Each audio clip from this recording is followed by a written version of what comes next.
noon bandiraɓe yeeɓiyankoɓe Jella TV kono kadi bandiraɓe yeeɓiyankoɓe Dia Ogo TV ne wayno so tawi on jii ɓeɗo rewɓe on paami vraiment ko rewɓe gelleji birom goni ɗo rewɓe commune Horkodiéré kañumen goni ɗo kamɓe en waɗi ngal ɗo dental oɗo mobilisation baɗɗo fayida pour yuɓɓinde ko wiyete ko 8 mars journée mondiale de la femme ɗo e cuuɗi meɗen Horkodiéré ɗum noon rewɓe ɓe ganduɗa ko rewɓe Horkodiéré naaɓe kañumen mbaɗi oɗo mobilisation baɗɗo fayida taw noon en ardiɓe e ngal ɗon dental oɗo mo ganduɗa wiyete ko Kadia Diallo e wondiɓe mumen dendagal Horkodiéré foof presque eɗen mbawi wiide nanɗo hen taw ko rewɓe commune Horkodiéré foof kañumen nden eɗen mbawi wiide joni joni yeeɓoɓe Jella TV e yeeɓoɓe Dia Ogo TV en dokkat rewɓe men mbawen nannudeɓe ɓe mbawa yaade pour hollude bandiraɓe hannde ko journée mondiale de la femme ɗo e cuuɗi meɗen Horkodiéré ɗum woni ko jiɗɗen hollanduɓe hannde kamɓe goni ɗo donc ene wayno programme o ma fuɗɗo joni so Allah lamɗo joni taw noon gueɗɗe fof nanɗo ko wiyete ko transformation gueɗɗe fof guilay caakeji hay karawuji e fof ɓe mbaɗi ɗum ɗo henne ma en kollu bandiraɓe ɗo e yesso seeɗa inchallahu rabbi taw koye micro moɗon walla chaîne mon Jella TV e chaîne mon Dia Ogo TV gardugol Amadou Won e Amadou Diallo ɗum noon Amadou Won sa paari jokku jeen firti ko ɓeɗo rewɓe e ganduɗa kamɓe goni rewɓe ɓe gelleji birom kamɓe goni ɗo hen en jii hande ko ɗum ɗo woni programme mo gadduɗen Mamadou Thiam to banggue Dia Ogo TV Amadou Won to banggue Jella TV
assalamu aleykum rendo Horkodiéré mi salmini on mi juurima on o ko Aminata Dia debbo mo gelleje birom mi salmini on moƴƴere Allah e moɗon ko adi fof min beltanima on min beltanima ko Dia Ogo de Dia Ogo TV ene wonde Jella TV min beltanima on no fewi par ce que noddu neɗɗo nde tiiɗani tiiɗum noddani ɗo wata notoma ɗum noon min beltanima on mbi on Allah jarama on jarama e ko wona ɗum ko journée o hande journée mondiale de la femme walla mbiyen international de la femme min mbaɗino hen programme uji ɗi pour mawninde ñalawma o min mbaɗi hen noon toɓɓere nde ko toɓɓere debbo e ɓamtare ene wonde toɓɓere rewɓe caɗele rewɓe pawete e nder galleji ɗi walla ni ga e laddeji he ko ɗum ɗon woni toɓɓe ɗiɗi nde min cuɓino hande pour wadde ɗum toɓɓere ñalawma o ɗum noon min beltanima Allah ene laaɗa mum min beltanima délégation ngaji garɗo tewtorede délégation monsieur le maire e délégation sous préfet min jarnimama ɓe e notago moɓe noti min go amin mbiyaɓe Allah jarama ɓe jarama eyyi ko ɗum tagui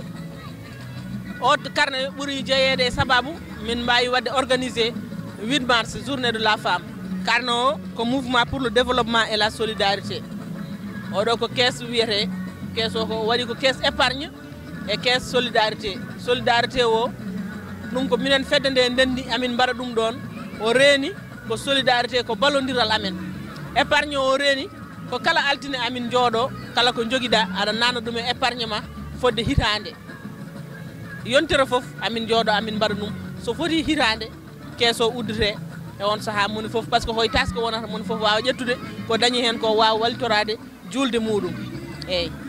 caisse o noon ko ni o sifori caisse o waɗi ko coktirde tati de ko yimɓeɓe koddani ɗo gotel ɓe jiiɗa ciirol moni fof jogoto coktirgal kadi caisse o ɗo wonata ɗo jogotoɗo mo o jogota ko coktirgal min garan altine min jooɗo min piya somin piya min gayni min tonga min mbaɗe caisse min coka joom coktirɗen ɓe koota président mofta caisse muɗum goto men fof yaha haaju mum min jindirta kadi ko altine paaɗo eyyi non way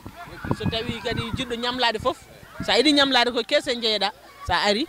amin ñamluma e kalis momin piyata o mo moftata o min ñalmodiran ɗum e nder koye amen jaaha liggoroɗa aɗa artira ɗon e hitande nde aɗa artira taw kadi intérêt o heewani foof kadi artata koye nder caisse foof ko minen jeeyi ɗum foof noon ko ustude caɗele rewɓe ɓe ustude ñamale ɗe e banque uji ɗi par ce que banque uji ɗi ne mbaɗi caɗele min gandi ko ƴettunode banque amin liggoro kono komin puɗɗi oɗo caisse ko min koyngal am daro yaahi banque minen wonɓe hen ɓe hay goto e men yahani banque te amin ƴette caisse amin liggoro altine foof amin gartira kalis o min ñagoto rewɓe tan ko yooɓe mbaɗa adhéré e nder caisse uji he mboɗo sikki nder commune Horkadiéré ko oɗo caisse fuɗɗi ɗo arde amin ñaagui rewɓe ɓe e nder commune he neɗɗo foof cohluɗo wadde caisse so noddi min garan min pewnan ɗum carte min pewnan ɗum caisse min porma ɗum holno caisse o joguirte waɗa caisse muɗum e on saaha maɓe jii gartam ɗam taw so taski foti hay goto lorata par ce que eɗen gandi taski so ari jinnaɓe fof jogui probléme e taski so fandima ɗum ɗon ɗeɗon caɗele min jiiɗi ittude e nder commune he min jiiɗi ustude e nder galleji he min ñaguima rewɓeɓe min mbaɗiɓe erago nde ɓe garata ɓe mbaɗa intégré e nder oɗo mouvement wona ɗum ko mi salmini on mi juuli eyyi ko yettude Allah e julde e rasulu sallallahu alayhi wa sallam en jetti jinnaɓe men jetti seere men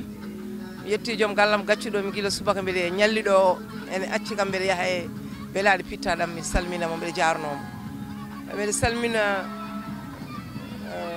monsieur le maire ono Daouda Dia adduction makko Mamadou Issa Niang e autorité ji garɗi ɗo ɗi foof sous préfet adduction mum foof kamɓe arɓe ɗo fof ɓe calminama ɓe manama ɓe mantama ñalawma oɗo hande ko ñalawma rewɓe ko ñalawma fotɓe teddinede nde won noon so feewi ko debbo so boni kadi ko debbo debbo woni nder debbo woni boowal so debbo fewni tan feewan so debbo boni tan bonan donc noon debbo ne foti tinnade e nder galle debbo ne foti tinnade e joom galle mum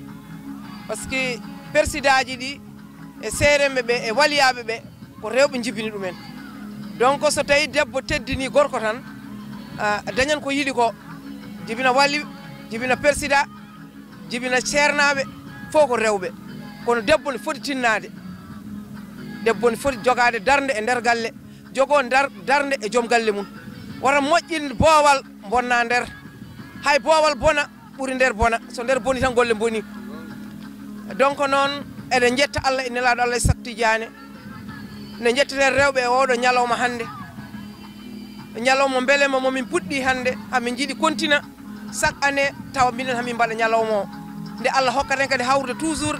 e ɗeɗo kitale dañen no mbaɗirɗen nde wonno ɗum ɗo ko bettere tan ardi min e nder semaine goto min mbaɗ ɗum programme ko ɗum addan ɗum waade ni kono so Allah hokki en hawrude mo wuuri mamin mbaɗ programme ɓurɗo oɗo taw ko programme labtuɗo timmuɗo nanaɗo tawa yimɓe foof teddiniraɗo guure ɗe ene daña notade e commune mo Daouda Dia he mi arde ko jeenomi ko noon ne wawno yonde kono hankkadi noon so heɓɗa hunde walla famade pammin Allah jarama on jarama de Horkadiéré mo ganduɗa kala ko wuuro ngo ummini kanko mo ummini omo yaadi hen woni adjoint oɗon donc Waly Faye monsieur Waly Faye bisimillama bandemo kelle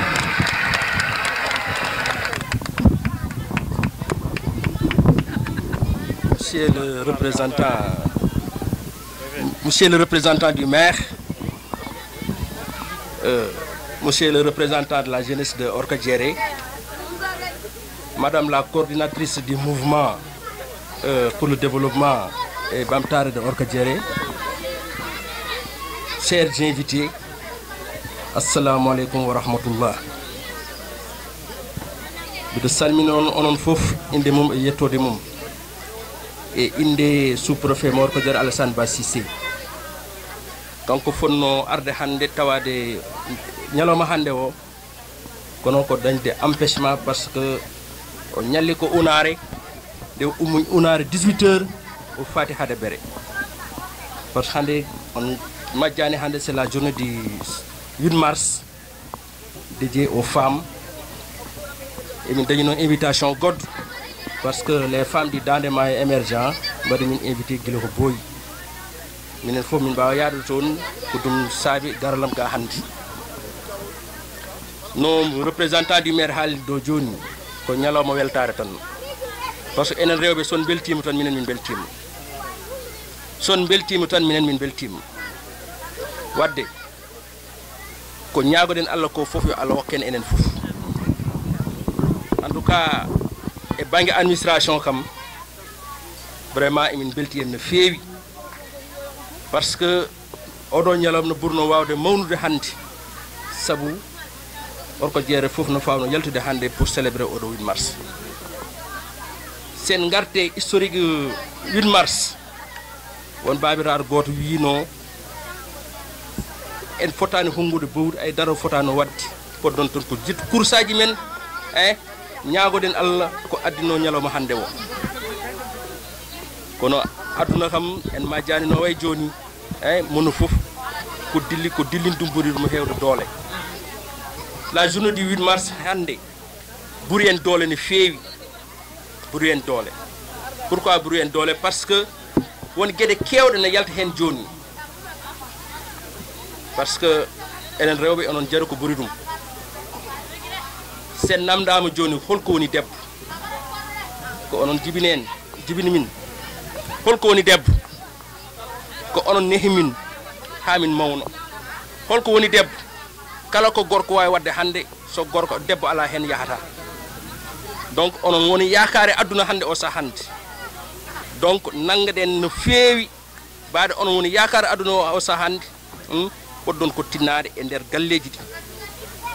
tinne nder galleji tinne sukaɓe mon ɓe surtout parce que parfois moi je dis que rewɓe Orkadiéré eɓe jaawi resede batte hakkillaji mon e dumdo kadi c'est vrai aada no woodi kono eɗen jaawi resede no feewi goppe sukaɓe janga parce que ko mbaɗɗen ɗo ko so wona jangde so wona hakkille on mbatta ɗum hande kala to gorko dari debbo no wawi darat ɗon kala to gorko dari gorko no wawi debbo no wawi darat ɗon en tout cas avec le mouvement pour le développement je ne sais pas de la solidarité de Orkadiéré en tout cas minen kam e banggue men emin belti won no feewi par ce que komin jiiɗo exposition mon daw nane o vraiment son min mbaɗɗon encouragé son mballama seeɗa tan on jahat.